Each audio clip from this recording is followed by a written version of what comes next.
asalaamaaleykum yéen ñi nga xamante ne yéen a safoo programme mu 2A TV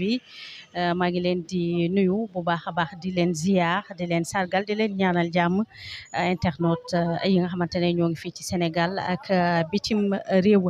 jamono ji nag comme ni nga koy gisee ci image yi ñoo ngi fi nga xamante ne ni moom moo di tribunal grande instance bu Dakar wala palais de justice ngir mën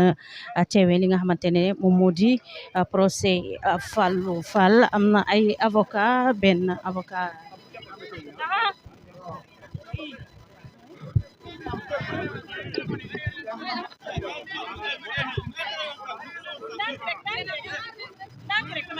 Alors, écoutez, l'affaire Fallou Fall contre le ministère public vient d'être appelée tout à l'heure par devant la chambre criminelle de la Cour d'appel de Dakar. Suite à un appel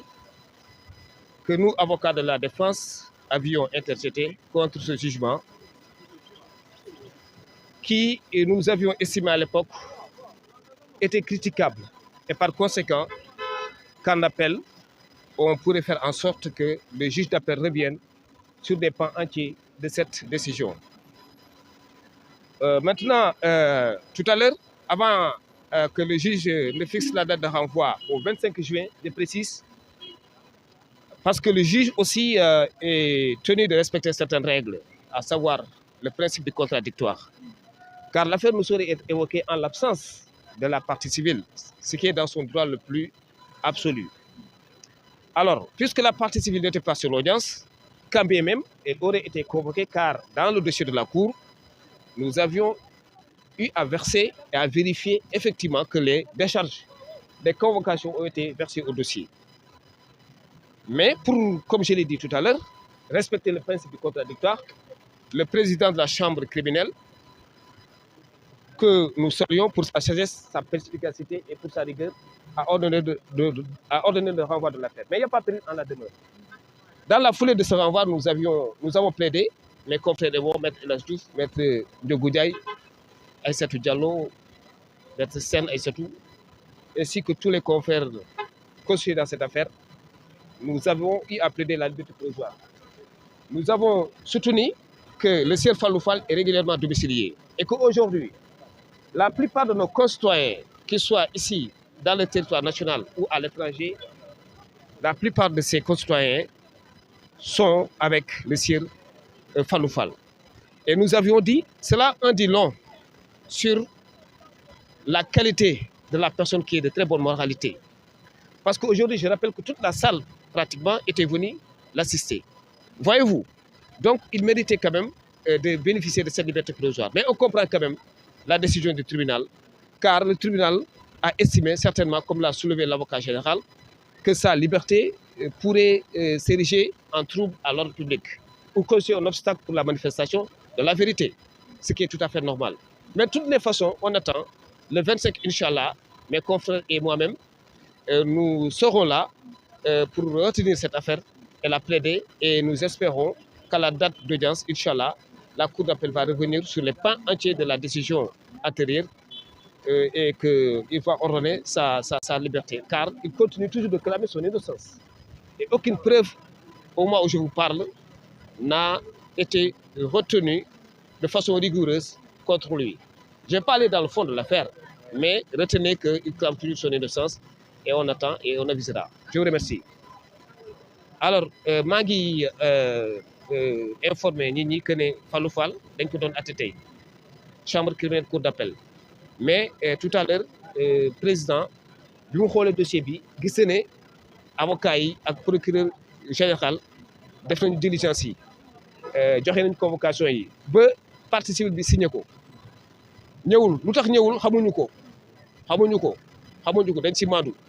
mais yoon dafa ne bu fekkente ne ñëwul mën nañ ko may chance pour respecter principe contradictoire ñu renvoyé ko ba le 25 juin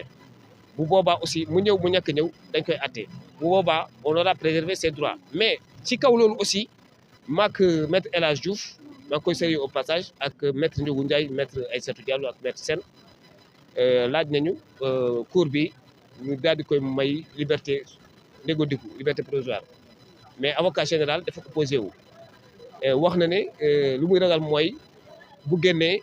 trouble à l'ordre public am wala am collision de témoins et tout ça on comprend quelque part ci kaw loolu moo tax par sagesse et par perspicacité président chambre criminelle bi ne léegi da koy téye gum ba le 25 mais le 25 am na ci yaakaar parce que ni ma ko waxee sànq si kàllaama tubaab ba léegi dafa ne moom li ñu koy jindu moom te ba léegi ñun gisuñu benn preuve boo xamante ni même si su fekkee ne jugé guñ ko pour vous dire que autant que waa ji nit ki ba léegi mu ngi ne moom liñ koy toppee defu ko maa ngi leen di gërëm di leen di sant jërëjëf.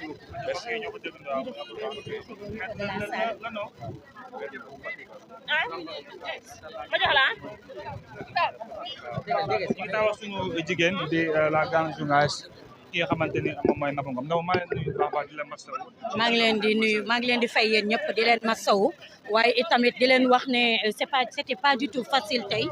procès bi nga xam ne moom la ñu ñëwoon tey fii ci tribunal de Dakar palais de la justice du procès Fallou Fall ñun ñu ngi woon ci salle bi déjà bi juge bi daal di duggee dafa daal di woot ki nga xam ne moom moo di Fallou Fall mi nga xam ne moom la ñu daal di accusé mu daal di ñëw taxaw devant la barre bi mu yegg siwee ñu woo ses avocats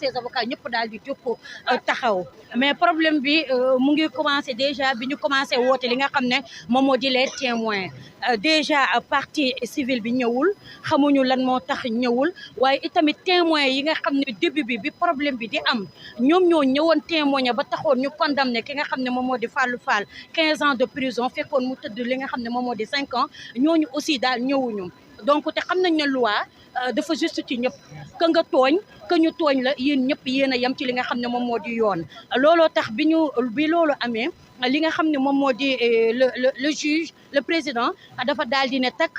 dañuy renvoyer li nga xam ne moom moo di procès tey bi mu ko defee nag salle bi yëngu na ndax fekk na public bi ñëpp fees dell ci biir salle bi te ñoom ñëpp fàlloo leen fa indi ñëpp yuuxu bi ñu yuuxuwee maître El Hadj Diouf moo njëkk a tourné di leen calmer après le président daal di expliquer li tax ñu daal di pour bëgg renvoyer li nga xam ne moom moo di procès tey bi ñu ne ñoom ñëpp lañ fi nekkal te am nañu droit partie civile bi bu fekkee ne ñëwul témoins yi nga xam ne ñoom la ñu enregistré ci dossier bi bu fekkee ne ñooñu tamit am nañu ci manqué dañuy pousse li nga xam ne moom moo di dossier bi donc di waxaat ne ñi nga xam ne moom moo di yar nañ ko teg ci li nga xam ne moom moo di dossier bi mu ngi noonu maître El Hadj Diouf fa ngi noonu après mu daal di yeggal. merci beaucoup Nafa Ngom ñu daal di ñëw mooy maître El Hadj Diouf.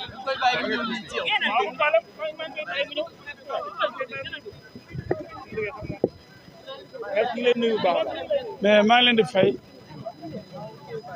affaire Fallou Fall mu leen indi. waaw bien sûr. bon mu indi Sénégal yëpp. ñu ngi kontaan ci.